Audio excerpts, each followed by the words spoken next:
Got it.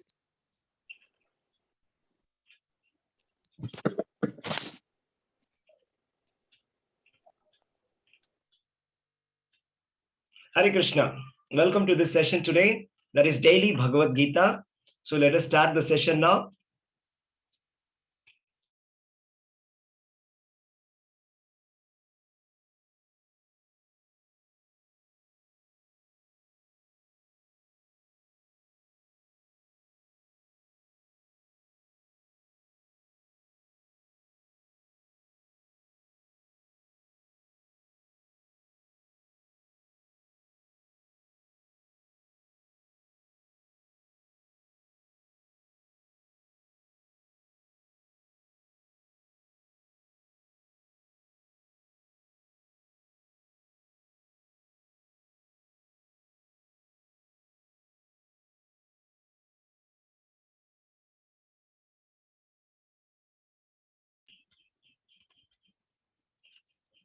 Hare Krishna.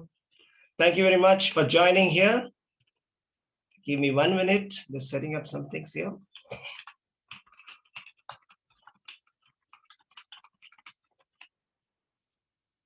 Okay. Hare Krishna. Okay, let us begin.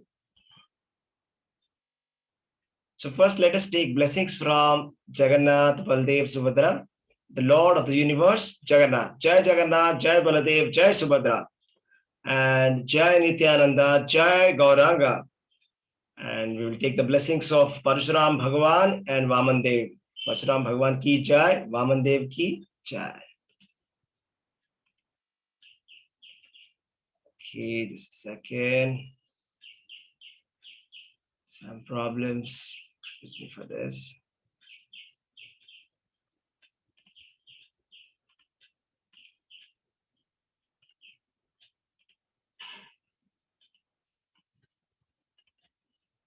Yes. So Jagannath Baldev Subhadra Mai ki Jai. Let's begin. Let's begin with the prayers. So before reciting Bhagavad Gita, we must take the blessings of the spiritual master. Om Ajnana Timirandhasya Jnananjana Shalakaya Chakshurunmilitam Yena Tasmai Shri Gurave Namaha. Namam Vishnu Padaya Krishna Prasthaya Bhutale Srimate Bhaktivedanta Swami Nityanamane. Namaste Saraswati Deve Gauravani Pracharine Nirvishesha Shunyavadi Paschatya Deshatarine. Jai Shri Krishna Chaitanya Prabhu Nityananda Shri Advaita Gadadhara Srivasadi Gaura Bhaktarvrinda. Hare Krishna, Krishna Krishna, Hare Hare, Hare Rama, Rama Rama, Hare Hare. So we are doing chapter number 1, observing the armies on the battlefield of Kurukshetra. And the Gita shloka that we are doing today is 24 in chapter 1. Sanjaya Vacha Evamukto Rishikesho Gudakeshena Bharata Senayor Bhayor Madhye Stapayitva Rathottamam. Sanjaya said, O descendant of Bharata, having thus been addressed by Arjuna, Lord Krishna drew up the fine chariot in the midst of the armies of both parties.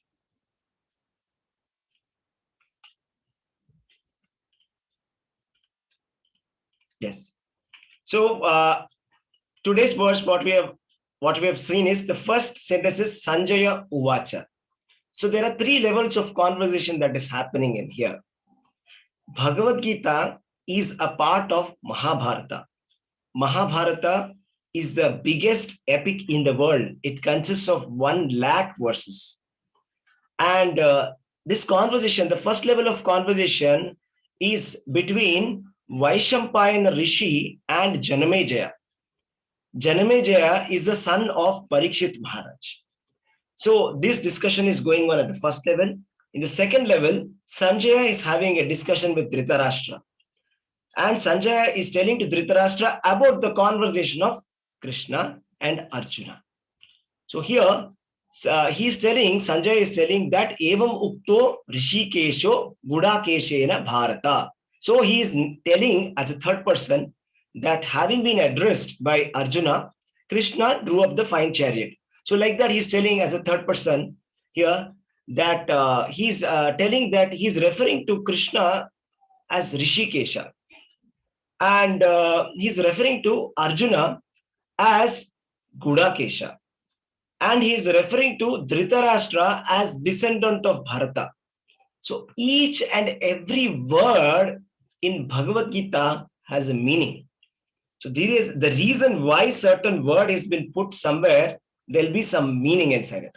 So we'll go one by one. So to begin with, Sanjay is addressing Dhritarashtra with the name as Bharata. Bharata means descendant of Bharata Maharaj. So Bharata Maharaj was a great king. He was the emperor of the world, and he was a very virtuous king.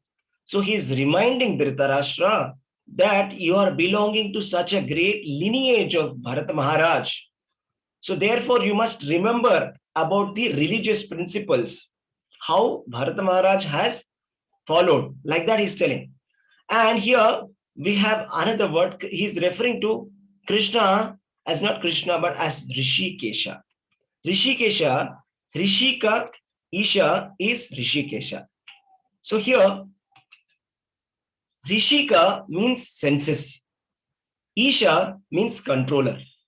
So, controller of the senses. Krishna is being referred as the master of all the senses.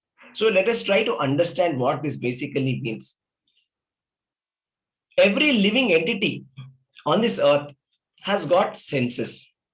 Human beings have got 10 senses, out of which 5 senses are called as Jnana Indriya.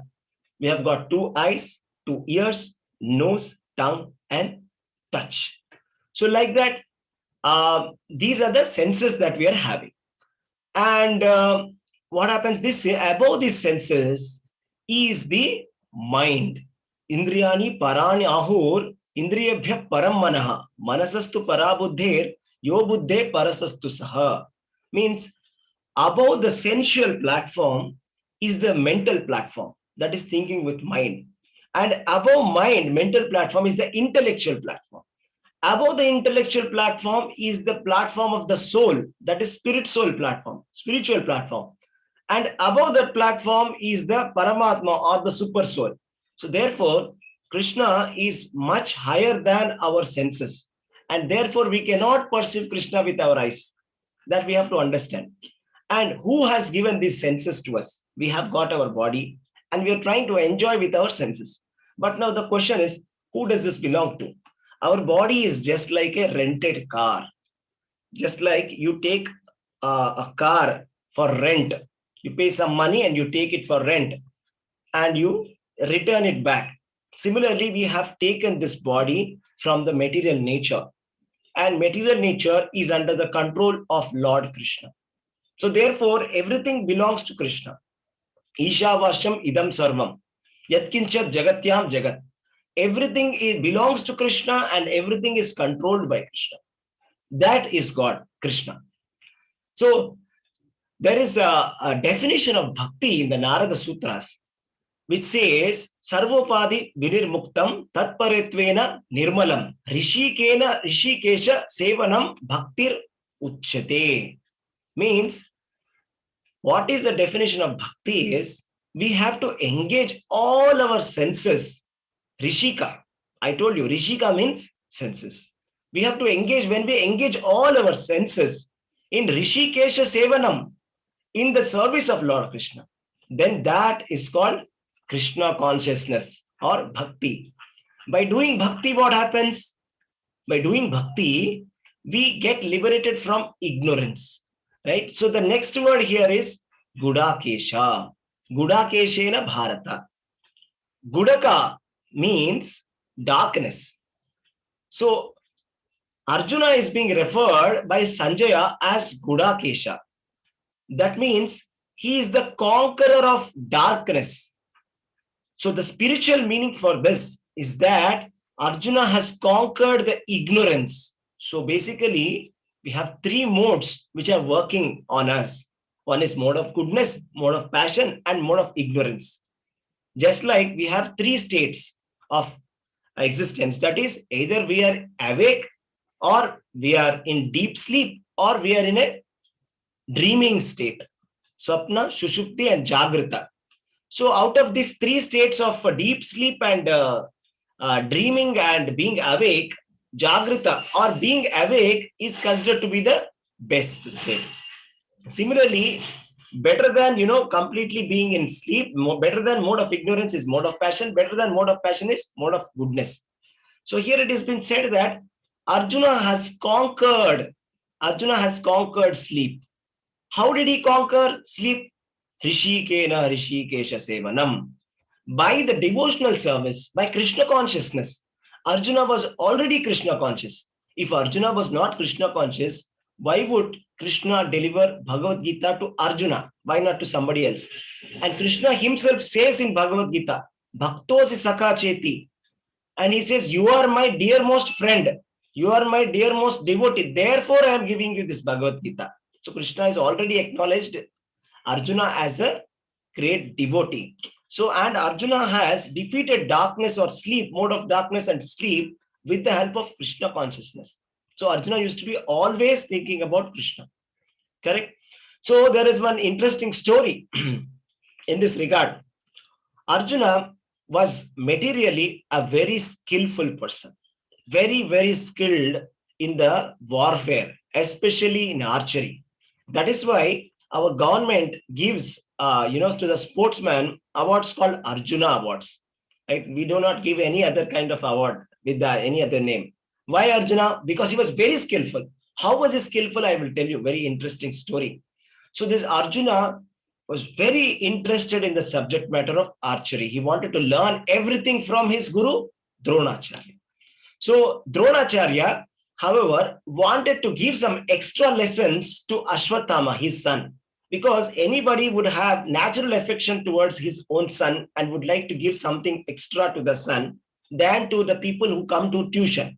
Correct? So these people are people who are coming to his tuition, like that, is it? So, so what he would do, he would give a small water pot for everybody, all the students, but a big one to Ashwatthama for collecting water. So Ashwatthama would come very quickly, while others would have to go multiple times to collect water. So in that time, Dronacharya used to give some secrets, some additional information to Ashwatthama. This Arjuna noticed, and what he did, he, with the help of arrows, he started collecting the water, and he also started to attend the classes of extra special classes of Dronacharya. And Dronacharya was very impressed, looking at the eagerness to learn. A teacher becomes very happy when a student shows eagerness to learn. So like that, one day Arjuna was eating his dinner and it was pitch dark. And those days, they used to have a lamp. So there was one lamp which was light, and he was eating his food. And the lamp got extinguished due to wind. By a gust of wind, it got extinguished. Then what happens? Arjuna is thinking about something and he still continues to eat his food. He knows what all he has put.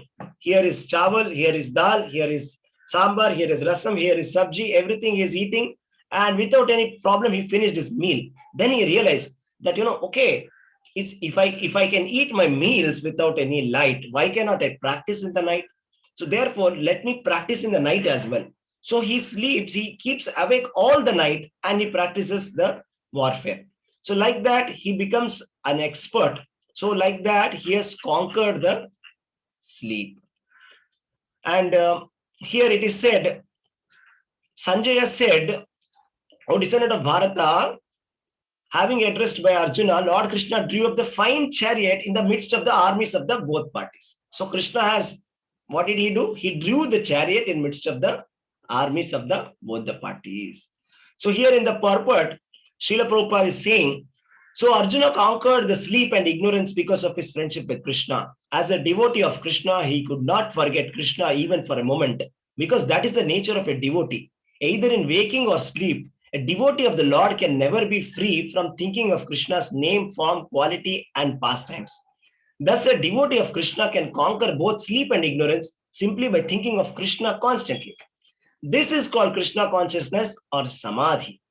As Rishikesa is the director of the senses and mind of every living entity, Krishna could understand Arjuna's purpose in placing the chariot in midst of armies. Thus, he did so and spoke so as follows. So, Krishna has very skillfully what he does, we will know in the next sloka, he will place the chariot, but he will not place the chariot in front of Duryodhana or Dushyasana like that, but he will very strategically place it, that we will see that tomorrow, right?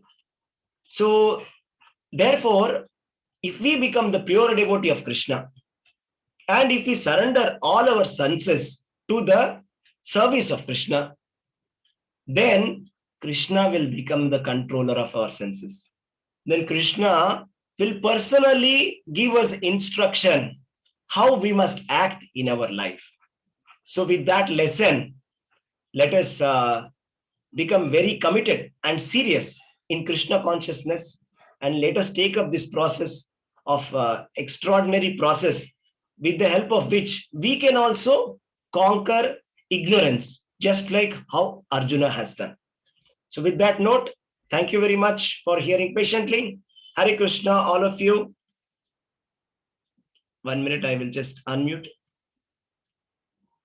Hare Krishna, everybody. Hare Krishna, Prabhuji. Hare Krishna, Prabhuji. Hare Hare Krishna. Krishna, Prabhuji. Dandavat pranam. Dandavat pranam, Mataji. Hare Krishna. Hare Krishna, Prabhu. The class was very nice. Krishna Prabhu. Thank you very much. Hare Krishna, Prabhuji. Hare Krishna Prabhu. Hare Krishna Mataji.